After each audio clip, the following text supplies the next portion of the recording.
Bismillahirrahmanirrahim. Assalamualaikum warahmatullahi ta'ala wabarakatuh. Alhamdulillahi rabbil alamin. Wassalatu wassalamu ala rasulillah wa ala alihi wa sahbihi ajma'in. Rabbi syrah li sadri wa yassir li amri wahlul 'uqdatam min lisani yafqahu qawli.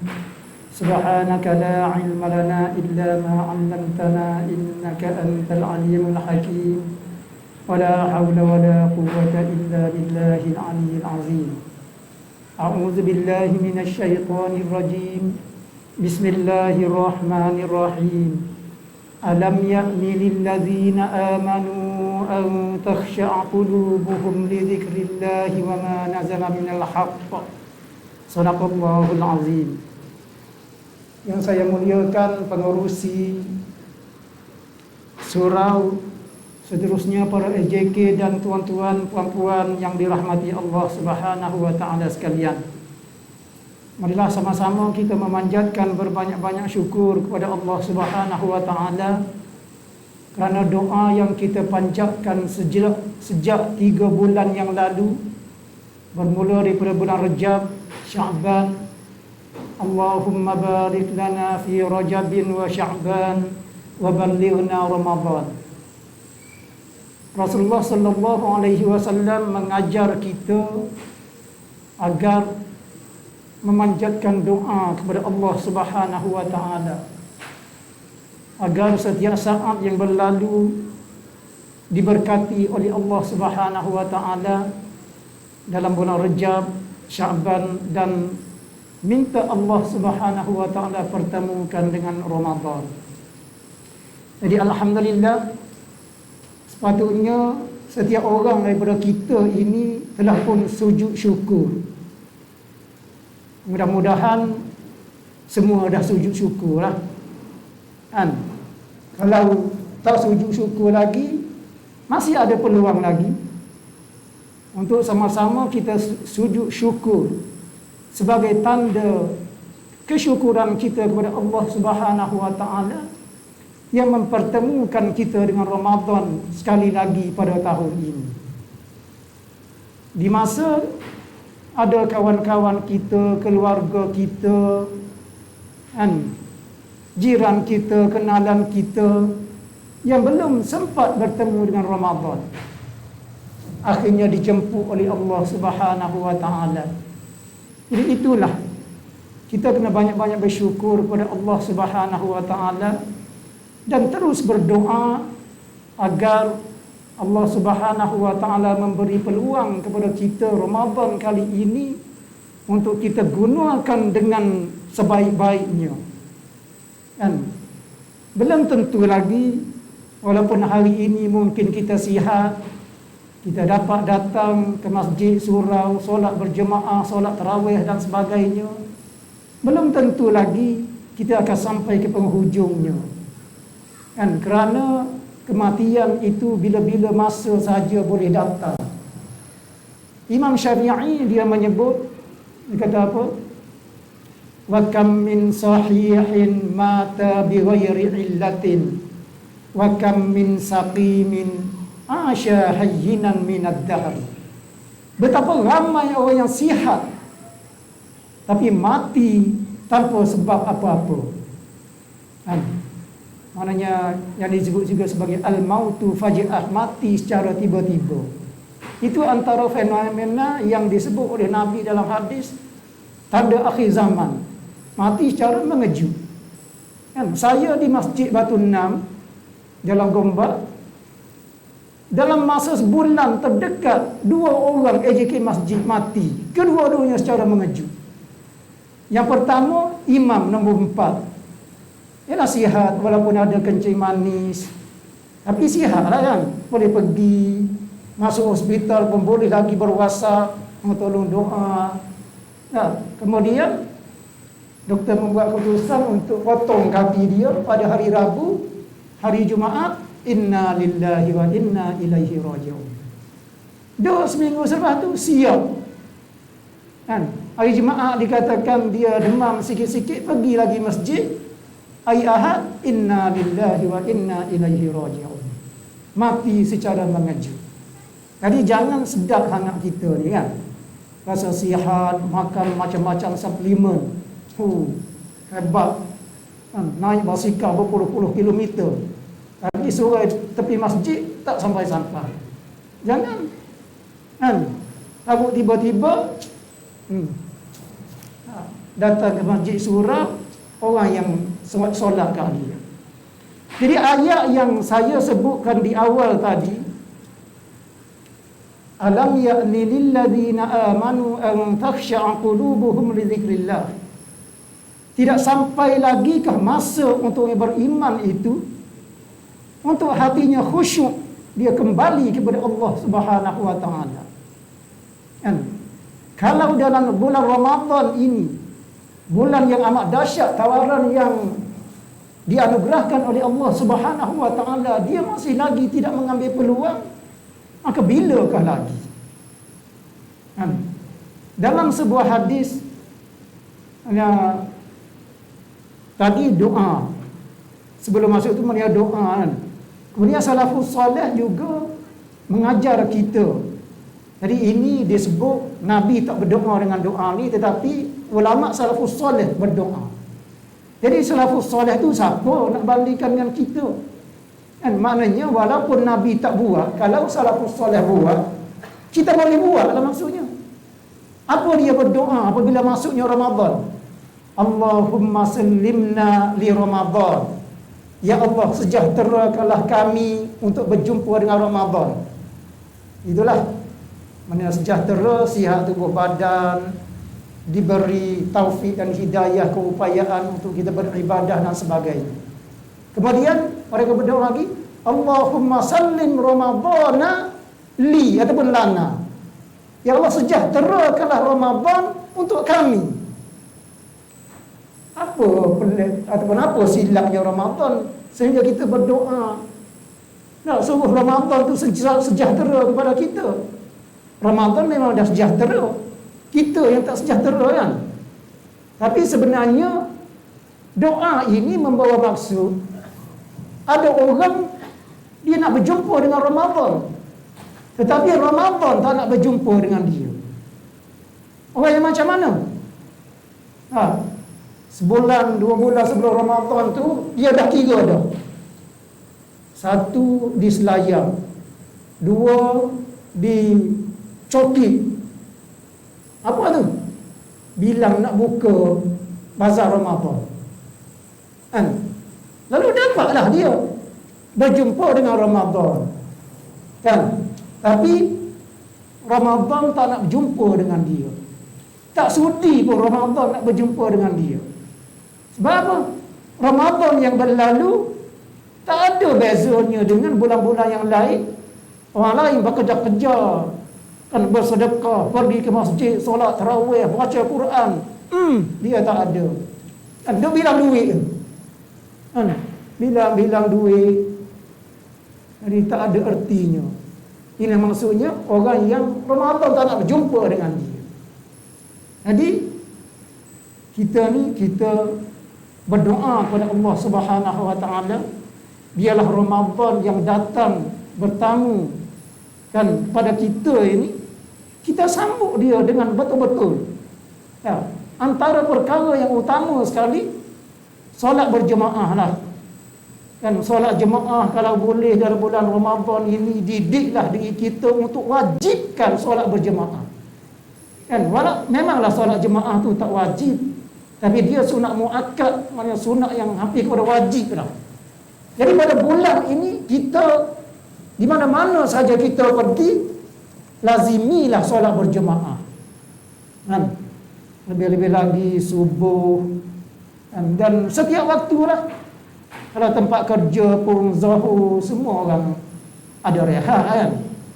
Kebanyakan pejabat-pejabat semuanya ada surau. Kita ada alasan. Kalau nak pergi membeli belah apa pun, set dulu waktu tu, tengok. Kan? Kalau masuk Sogo 2 jam, tak payah. Jadi janganlah pukul 12 baru nak masuk. 12 baru turun kat rumah. Akhirnya pukul 3. Tak tahu Zuhur jemaah ke mana, tak tahu baca Quran ke mana. Kan? Jadi semuanya kena ada plan. Kan? Kita hidup di atas dunia, kita nak capai itu, nak capai ini, kita ada plan. Tu nak hidup di atas dunia yang belum pasti lagi. Kan? Mungkin esok lusa kita pergi, kan? Kita tak tahu. Tetapi, Masya Allah, planning kita tu smart. Tapi untuk akhirat yang kekal abadi, yang tidak ada penghujung, tak ada pun nak plan. Nak masuk Ramadan, langsung tak ada plan. Pakai main, kata membujur lalu, apa dia? Tuan-tuan sambung lah. Masing-masing tahu sendiri kan. Jadi, pakai hentam dia. Tak ada plan. Jadi kita masuk dalam Ramadan ini, lebih-lebih lagi lah untuk akhirat kita yang kekal abadi di sana. Yang memang pasti. Plan dah. Tahun lepas, tamat dah 30 juzuk Al-Quran. Alhamdulillah, ramai yang tamat. Kan? Sehingga setengah tu lebih daripada 30 juzuk. Kan? Alhamdulillah. Jadi tahun ni, plan lah. Kalau tahun lepas tak dapat, tahun ni cubalah. Kan ada plan. Kita plan macam mana?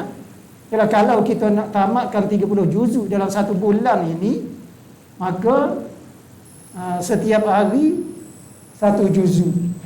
Dan satu juzuk ada 21 muka surat. Jadi kita bagi kepada malam 10 muka surat, siang 10 muka surat. Start daripada berbuka puasa tu, makan cara ala kadar, jangan makan macam orang tak makan 10 hari kan. Tu pun kena tengok, kena ubah lah. Kan cara kita ni beli semua, nak semua beli. Kan padahal ni adalah hadis menyebut cukup beberapa suat sahaja untuk menegakkan tulang belakang kita. Memberi tenaga kepada kita ni tak payah banyak sebenarnya. Kan? Sikit pun cukup. Kan? Jadi berbuka secara ala kadar begitu, kemudian bersiap-siap solat maghrib berjemaah di surau. Ada masa tu bacalah Quran. Kan? 2-3 muka ataupun 4 muka ataupun lebih. Kemudian solat tarawih, selepas tarawih sambung lagi. Daripada waktu maghrib sehingga subuh tu pastikan 10 muka dihabiskan. Kan? Esok daripada subuh sebelum sampai maghrib berbuka pula pastikan 10 muka lagi ataupun 11 muka. Jadi kita dapat satu juzuk. Senangnya sebenarnya. Kalau kita nak bagi ikut waktu solat pula, 5 waktu tu 5 kali 4 20. Kan? Mana 4 muka setiap waktu. Mana kena ada plan. Begitulah. Begitulah dengan amalan-amalan yang lain. Kan? Semoga kita ni tidak menjadi orang yang rugi. Kan? Kerana Nabi SAW menyebut dalam sebuah hadis, apabila Nabi naik untuk berkhutbah pada suatu hari, Nabi pun kata amin. Naik satu tangga member tu, Nabi kata amin. Naik yang kedua, Nabi kata amin. Naik yang ketiga, Nabi kata amin. Lalu sahabat ni pelik tengok. Apa ni Rasulullah tak pernah buat ni sebelum ni. Kan tak pernah dengar Rasulullah naik dia sebut begitu. Lalu sahabat pun bila dah selesai berkhutbah tu, sahabat pun tanya Nabi. Jadi ini orang kata kemasnya sahabat ni. Sehingga diiktiraf oleh Nabi SAW. Nabi kata khairul quruni qarni. Sebaik-baik zaman adalah zamanku, ialah aku dan sahabat-sahabat. Cuba kita ingat sahabat ni semasa jahiliyah mereka ni dahsyat. Kan? Tak ada benda yang mereka tak buat. Membunuh, mainan, menzalimi orang, memang kerja dia orang jahiliyah kan. Kan? Berzina, tak payah cakap. Kan? Apa yang mereka tak buat? Tetapi apabila mereka berada dengan Nabi SAW, dididik oleh Nabi, mereka menjadi orang yang paling mulia di atas muka bumi. Diiktiraf oleh Nabi SAW. Tengok. Bagaimana pengorbanan yang bukan mudah tu. Kan? Daripada orang yang sejahat-jahat manusia menjadi orang yang sebaik-baik manusia. 360 darjah. Kan?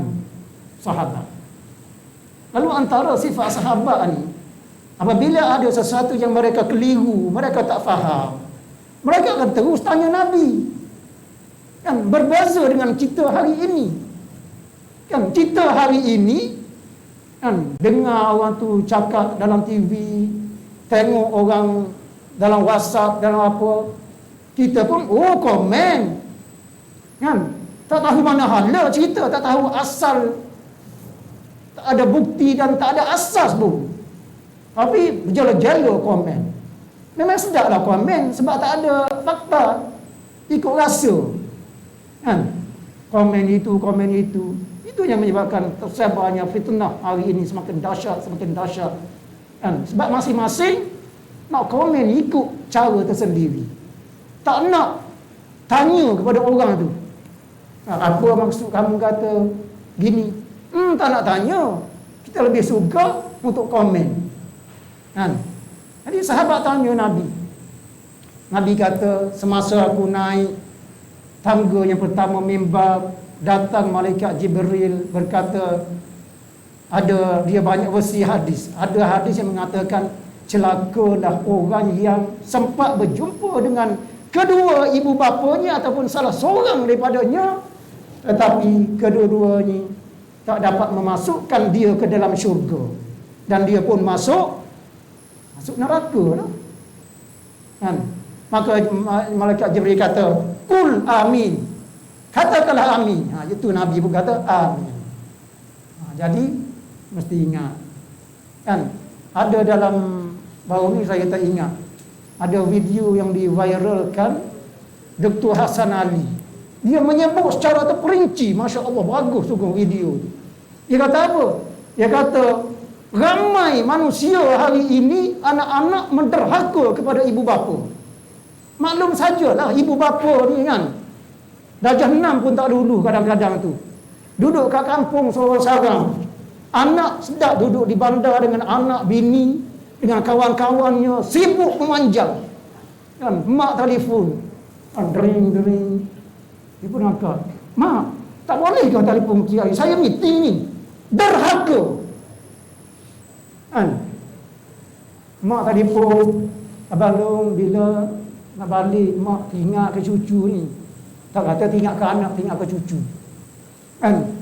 Dia pun kata, mak tak tahu ke PKP ni? Orang lain dah lama lepas PKP, dia nak ulang PKP lagi. Derhaka. Secara terperinci. Bagus. Video ni kalau kita ulang-ulang tengok, nak bagi tengok kepada anak kita. Kan? Buat apa satu, tak ambil, tak minta pun pendapat mak ayah kat kampung tu. Kan? Tiba-tiba mak ayah tahu, ayah pun telefon bunyi kata kamu dah berani. Ayah tak payahlah, ayah tak tahu. Derhaka. Kan? Banyak benda kita hari ini. Kan? Kita duduk sedap hidup di bandar dengan anak isteri. Kita tak tahu bahawa mak dan ayah kita, orang kata, makan hati berulangkan jantung di kampung sana. Kan? Anak-anak kadang-kadang dia tak faham. Saya pernah dengar mulut daripada seorang tua. Ya tak? Anak-anak ni dia memang tak faham. Bila dia berada tempat sekarang ini, barulah dia tahu. Jadi benarlah apa yang disebut oleh Rasulullah tu. Ramai di kalangan manusia ni sempat berjumpa dengan ibu bapa, tetapi dia tak dapat masuk syurga dan dihumpankan ke dalam neraka. Kemudian yang kedua, malaikat Jibril kata apa? Okey, secara ringkas. Malaikat Jibril kata orang yang bertemu dengan Ramadan tetapi dosanya tidak diampunkan. Macam tadilah. Kan? Orang berpusu-pusu pergi solat tarawih walaupun bukan wajib. Kan? Pandai pula kita, marilah solat tarawih. Bukan wajib dia kata. Kan? Bukan wajib. Dah tu siapa kita ni? Kan? Kalau bulan Ramadan, ya Allah sediakan dengan puasa, wajib puasa dia sehari malam beribadat walaupun tak wajib. Tapi itulah sebagai perhambaan kita kepada Allah Subhanahu wa taala supaya Allah mengampunkan dosa kita. Siapa di antara kita ni yang boleh confirm dia tak buat dosa? Tak ada. Kalau ada orang yang, Ustaz, saya rasa saya tak buat dosa hari ni, tak payah cakap lah. Orang yang mengaku gitu, tak? Orang yang paling berdosa lah kita kata. Tak ada orang yang boleh confirm. Tak, kita kalau dulu, masa zaman-zaman dulu, kita duduk dalam rumah, insya-Allah kita selamat daripada dosa, kan? Tapi kalau hari ini, boleh ke selamat kita daripada dosa? Kan? Tak keluar rumah pun ada benda ni. Duk petik. Dah buat dosa. Buka tu dah dosa dah. Macam mana? Jadi kalau bulan Ramadan ini kita tak berusaha bersungguh-sungguh untuk supaya Allah Subhanahu wa taala mengampunkan dosa kita. Jadi kata Jibril, malaikat Jibril, orang ni adalah orang yang amat rugi. Dan maka Jibril suruh kata amin, Nabi berkata amin. Yang ketiga, ini saya minta tuan-tuan dan puan-puan para jemaah sekalian ambil iktibar betul-betul lah.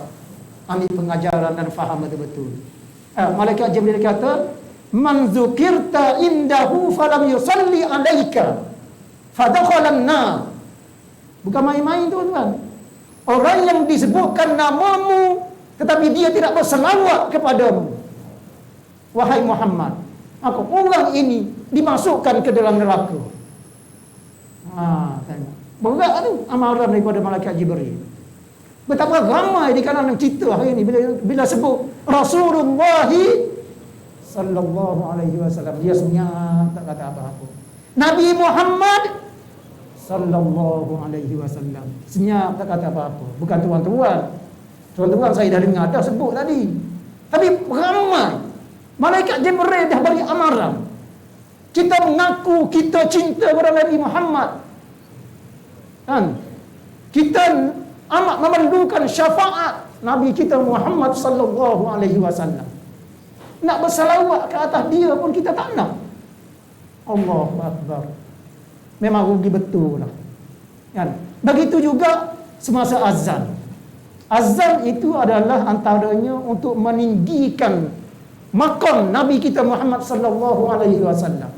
Ada orang tu bila dengar azan, masya-Allah, lagi banyak idea, nak tanya itu, nak cakap ini, semasa azan. Jadi kena retilah sikit. Kan azan itu adalah dikumandangkan Nabi kita Muhammad sallallahu alaihi wasallam, kena dengar dan kena jawab azan. Barulah tanda kita ni betul-betul cinta kepada Nabi sallallahu alaihi wasallam. Dan juga bersalawatlah, kan, bersalawat ke atas baginda sallallahu alaihi wasallam, lebih-lebih lagi di bulan Ramadan ini. Nah, kita memperbanyakkannya, mudah-mudahan Allah Subhanahu wa taala mengampunkan dosa kita. Jadi saya rasa itu sajalah untuk malam ini. Mudah-mudahan Allah Subhanahu wa taala memberi kekuatan kepada kita semua. Sentiasa minta doa. Sebab kekuatan untuk kita beribadah ni bukan dari kita. Kan, kalau kita fikir kita ni Allah itu lemah, ini lemah.